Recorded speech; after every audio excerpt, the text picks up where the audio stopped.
माझ्यासोबत राष्ट्रवादी काँग्रेस शरदचंद्र पवार पक्षाचे प्रदेशाध्यक्ष शशिकांत शिंदे आहेत।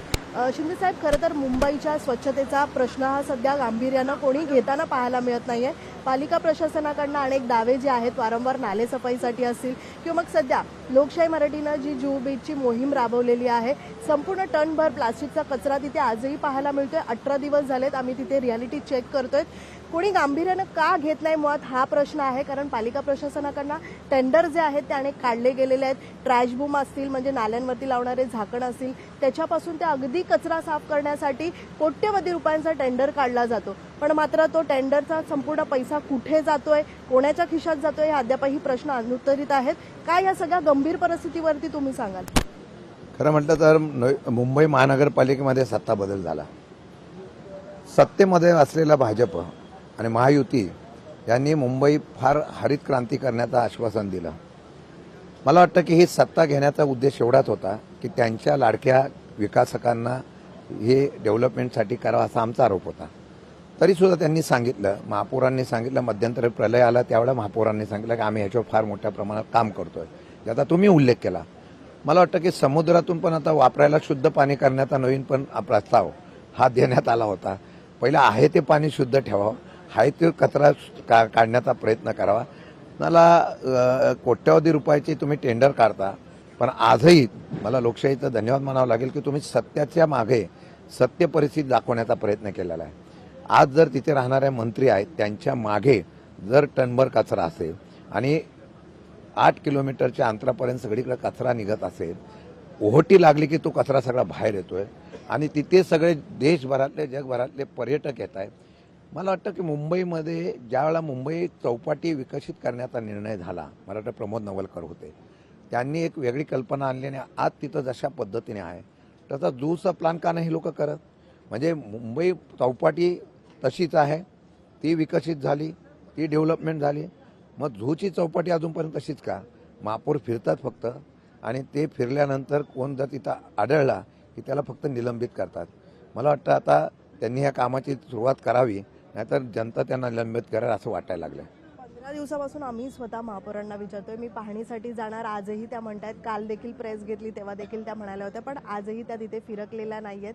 काय वाटतं महापौरांना खरं वेळ कशामध्ये त्या घालवतात? महापौरांना काम बरीच आहेत। मुंबईसारख्या शहरामध्ये त्यांचे इतके नेते येतात, त्यांचे इतके कार्यक्रम असतात, त्यांच्याकडे बघायला वेळ पडायला पाहिजे का लोकांच्या प्रश्नासाठी? म्हणून मुंबई राजधानी आहे, महापौर हे स्वागताला असतात, त्यासाठी ते पद असेल असं मला वाटत नाही। त्यांनी स्वतःच्या पदाचा गरिमा ठेवावा आणि स्वागत आणि पक्षाच्या कार्यक्रमापेक्षा त्यांनी आता जनतेच्या कार्यक्रमाला प्राधान्य द्यावं।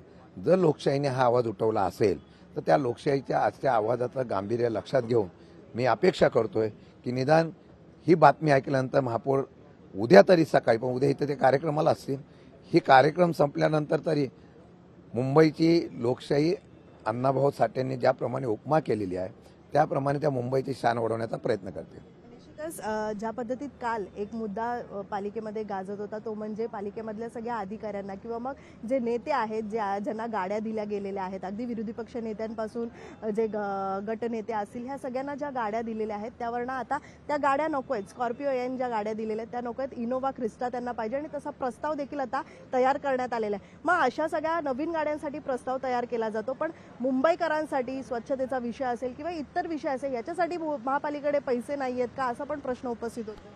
खरं म्हटलं तर त्यांना नगरसेवकांना ह्याच्यापेक्षा भारीतल्या गाड्या असतील, त्यांना या गाड्यांची गरज काय मला कळत नाही। पण तरीसुद्धा मला वाटतं की तुम्ही सांगितलेल्या प्रश्नाप्रमाणे गाड्या खरेदी करण्यापेक्षा ह्या नगरसेवकांनी पुढाकार घेतला पाहिजे सर्वांनी की आम्हाला आता मुंबईची चौपाटी ज्या झूला असेल अजून कुठे असेल त्या सगळ्या विकसित करण्यासाठी, तिथला कचरा निर्मूलन करण्यासाठी पुढाकार घेण्यासाठी निधी उपलब्ध आमच्या गाड्यांचा करावा अशी मागणी केली तर ते अभिमानास्पद असेल। खरं आहे तितकंच भाजपचे 8 नगरसेवक आहेत त्या जूच्या संपूर्ण अगदी वर्सोवापासून मोरा गावापासून सगळे आम्ही पट्टे जे आहेत ते पिंजून काढलेले आहेत, कुठे कुठे कचरा आहे याची सगळी पाहणी केलेली आहे। 18 दिवसापासून जर आम्ही ही गंभीर परिस्थिती दाखवतोय, खरंच पालिका प्रशासनाला जाग आलेली नाही असं चित्र दिसतंय, पण मात्र याचं गांभीर्य अमित सटम स्वतः तिथे राहत आहेत, एक दिवस फक्त तिथे फिरकलेले होते, त्याच्यानंतर पुन्हा त्याची दखल घेतलेली नाहीये। मग नेमकं काय होतंय? अमित सटम मुंबईचे अध्यक्ष आहे, त्यांनी मागे सुद्धा सभागृहाच्या बाहेर आल्यानंतर पावसाच्या बाबतीमध्ये जे काय वक्तृत्व केलं आजही मला वाटतं की अमित साटमांना या आणि तिथल्या नगरसेवकांना सत्ता मिळाल्यानंतर तिथल्या लोकांच्या बाबतीमध्ये, कारण हे पर्यावरणाचा प्रश्न होत नाही, नुसता आरोग्याचा सुद्धा आहे. मग या बाबतीमध्ये त्यांनी गांभीर्याने लक्ष घालणं गरजेचं आहे. ते घालत नसतील तर तिथल्या आता जनतेने त्याला जाब विचारला पाहिजे, असं माझं मत आहे. जनता स्वतः तिथे आरोप करते की आम्हाला चालायला जागाच राहिलेली नाहीये, याच परिस्थितीमध्ये आम्ही चालतोय. त्यामुळे ही दखलच खरं तर कोण घेत नाही. त्यांनी घेतले नाही तर आमची राष्ट्रवादी शरद पवार पक्ष आमचे तिकडचे घेईल आणि तिथं अभिनव पद्धतीने आंदोलन करतील. तो कचरा उचलून वाटलं नगरसेवकांच्या दाराच्या समोर आम्ही टाकून देऊ. खूप धन्यवाद सर. व्हिडिओ जर्नलिस्ट राजेश मनियारसह मीनाक्षी म्हात्रे, लोकशाही मराठी, मुंबई.